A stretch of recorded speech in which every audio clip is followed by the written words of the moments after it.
The gravel in my driveway was taunting me, no kidding.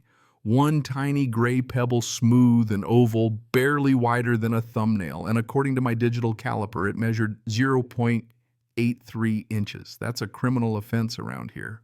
Apparently, yeah, over the HOA limit by a whopping 8/100ths of an inch. So there I was on my knees at 8 a.m. on a Tuesday, hunched over the concrete, measuring the world's most insignificant rock, while a can of compressed air wheezed beside me like maybe I'd just lost a bet with Father Time. Retirement, right? I thought it'd be golfing or sipping bourbon on the porch, not playing CSI with driveway pebbles.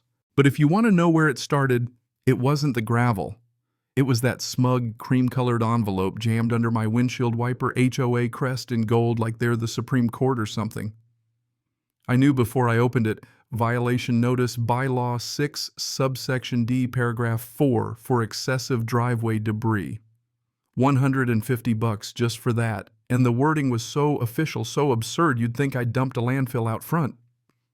But no, all it took was one stone well and one neighbor with way too much free time and a grudge.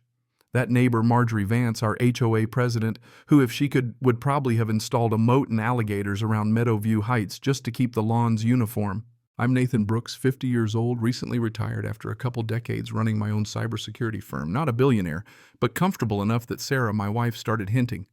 Maybe I should get a hobby before I tried to automate the coffee machine or rewire the fridge just to keep my mind busy. So I bought 12 acres at the edge of this neighborhood. Folks avoided it because of an old abandoned rail spur running through, but I loved it. The steel rails, rusted and overgrown, a little reminder of the past just waiting to come back to life. I had this crazy dream: restore the railway, build something that was all mine, something nobody could nitpick into oblivion. Yeah, right. Solitude was not on the menu, not with Meadowview Heights and its self-appointed queen. Sure enough, the day after that envelope, Marjorie herself showed up at the end of my drive, windows gliding down on her silver BMW like a Bond villain making an entrance. "Trouble, Nathan," she called, voice all saccharine, but the smile razor thin. I got up, dusted my jeans, and waved my calipers. "Just doing a sweep for contraband," I said. "You know this pebble's a real hardened criminal. Might have to turn it over to the feds." She just narrowed her eyes, lips tightening. "The fine triples after 72 hours, Nathan. I'll need a spotless drive before I sign off." She leaned out further, scanning my yard. "And what's that on your back lot?" Her voice dropped, full of suspicion. There on a fresh concrete slab sat the future of my retirement. Well, at that point it was just a big, tarp-covered shape. "Project," I said, as vague as I could, but she'd already made up her mind. "It better not be a trailer, no mobile dwellings allowed." I grinned. "No trailer, Marjorie. It's not even mobile. Not in the way you're thinking." That seemed to short-circuit her for a second.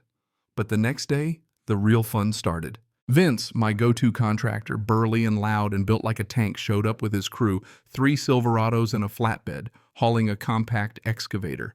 Vince always says he works for caffeine and mischief, and he was already giving me that look when we dragged the tarp off the slab. Underneath, a 1957 Baldwin AS616 diesel locomotive, 130 tons, fire engine yellow, restored over 3 years in a barn upstate. Not some toy, not a model, the real deal. My kids got the Matchbox version of this. Vince just stared. "You got the full size." I patted the coupler, beaming. "Call her the Liberator," as in liberating myself from HOA hell. Vince just shook his head, grinning. "You sure this is a hobby and not a midlife crisis? We got to work that same afternoon, track spikes flying, the old rails clanging, sweat pouring." It was glorious, at least to me. Of course, Marjorie didn't see it that way. By 4 o'clock, her BMW was back, window down, clipboard in hand, phone out, one of those decibel apps flashing. "You're violating the noise ordinance," she shouted, practically standing in the dust cloud. Vince ambled over, unfazed. "We're legal," he said, checking his watch. "County says 7 a.m. to 8 p.m., Monday to Saturday. We're good." She pointed at a puddle beneath his truck. "Fluid leak." "That's an environmental violation." Vince knelt, dabbed a finger in the puddle, sniffed. "AC condensation, ma'am. It's 95 degrees. Her face went so red I thought she'd melt. That was just the first skirmish. She called the county about my permits. Inspector Carl came by, took one look at the locomotive, grinned, and told me, "Just keep it down before 7, will ya? She's blowing up our phones."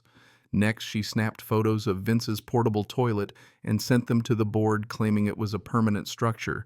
My lawyer, Ethan, a guy who lives 2 streets over, sent back a copy of the 10-day rental agreement and a suggestion that she might take up knitting. But the real sticking point for Marjorie was the crossing where my access road met the track. From her upstairs window, she could see the whole thing, and I swear it bothered her more than anything else, my own little piece of infrastructure. Vince and I joked about it, hunched over blueprints at dawn, coffee steaming. "She'll lose it when the crossing signals go up," he said. "That's why I got the deluxe model," I told him. "Louder bells, brighter LEDs. He just grinned. "You're a devil, Nate." "Safety-minded hobbyist," I shot back. A few weeks later, the track was finished, the crossing perfect, all red and white Gates bells that echoed right into Marjorie's kitchen. Instead of just telling her, I had Ethan draft an official, lawyerly notice, certified mail the works warning of an upcoming locomotive test, complete with a legal demand to keep the crossing clear. She had to sign for it. Her furious signature was the cherry on top. Test day.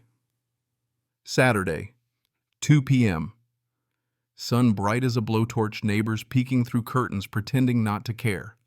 I fired up the Liberator battery on fuel pump on throttle primed.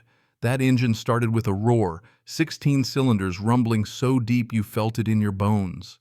Marjorie texted, "Your letter's a joke. That noise will bring the cops. You don't even have commercial vehicle insurance."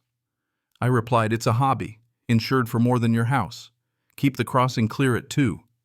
She went silent. Vince radioed from his post at the property line. "Enemies in position, her BMW's on the rails, nose pointed right at you."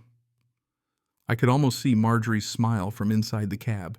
She thought she had me. But what she didn't know was that I was done playing her game. I crept the locomotive up slow and steady until the whole driveway was shaking. At 100 feet out, I blasted the air horn so loud birds scattered for miles. Marjorie didn't move, just crossed her arms on her porch phone to her ear, watching.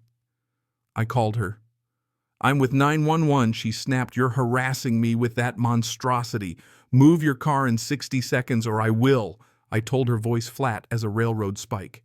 "It's my driveway," she screamed. "It's my land, my crossing legal notice. You signed for it. 30 seconds. She just laughed, pure venom. "You wouldn't dare. I'll sue you into oblivion." 15 seconds. "Go to hell," she hissed, hanging up. The BMW glinted on the rails, a monument to her stubbornness. Vince stood by the fence, silent, watching. I pushed the throttle. The Liberator surged forward, slow but relentless, wheels clacking, engine howling. At 30 feet, the BMW's alarm went off, wailing. At 10, I could see the fear in Marjorie's eyes, even from her porch. Then contact. No Michael Bay explosion, just a sickening crunch as the steel coupler punched through the driver's door glass, shattering the whole car, groaning as the locomotive pushed it 50 feet clear, rear end wrapping around the crossing pole like tinfoil. I stopped engine idling, air thick with silence except for Marjorie's screaming from across the lawn. Sheriff's deputies showed up inside 7 minutes. Marjorie met them at the curb, wild-eyed, ranting. "He tried to kill me." "Arrest him." "Deputy Harris." An old hand ambled over, not even blinking. I handed him my folder. Property deed permits. HOA notice video footage from the cab camera. He scrolled through it all, watched the collision, heard the warnings. His face said it all. "It's his land, his right," he told Marjorie, voice bored. "Civil matter, no charges, but folks, please don't make this a weekly thing." I just smiled. "Only if she parks there again." Word spread like wildfire. Next week at the emergency HOA meeting, the community room was packed, felt more like a trial than a meeting. Marjorie tried to spin herself as the victim, all crocodile tears, but when I played the video, the warning, the countdown, her BMW people gasped. Then, right in front of everyone, neighbor Joe Callahan called for a no-confidence vote. 52 hands shot up. Marjorie's was the lone no, trembling in the back. She fled the room, and within days her house went up for sale. The new owners, sweet couple into gardening, loved the train. Bill, the new HOA president, came over, shook my hand, apologized, and tossed out the debris bylaw. Vince's crew even built me a little wooden platform, hand-painted Meadowview Station, a real community gift. Weeks later, I threw a barbecue. Vince manned the grill, Bill poured drinks. Kids rode in the cab, everyone laughing, Marjorie's shadow nowhere in sight. And I stood there on that station platform, beer in hand, watching the sun glint off the Liberator, thinking sometimes you really do need an unstoppable force to move an immovable object. Neighbors came together. Folks smiled at me in the street, and for the first time since I moved in, Meadowview Heights felt like home. But you tell me, was I right? Was Marjorie? Is there a line between order and overreach, or does every community need a little rebellion now and then to keep it real? Let me know what you think. Drop your take down below. And hey, next time you see a tiny rock in your driveway, maybe give it a second chance.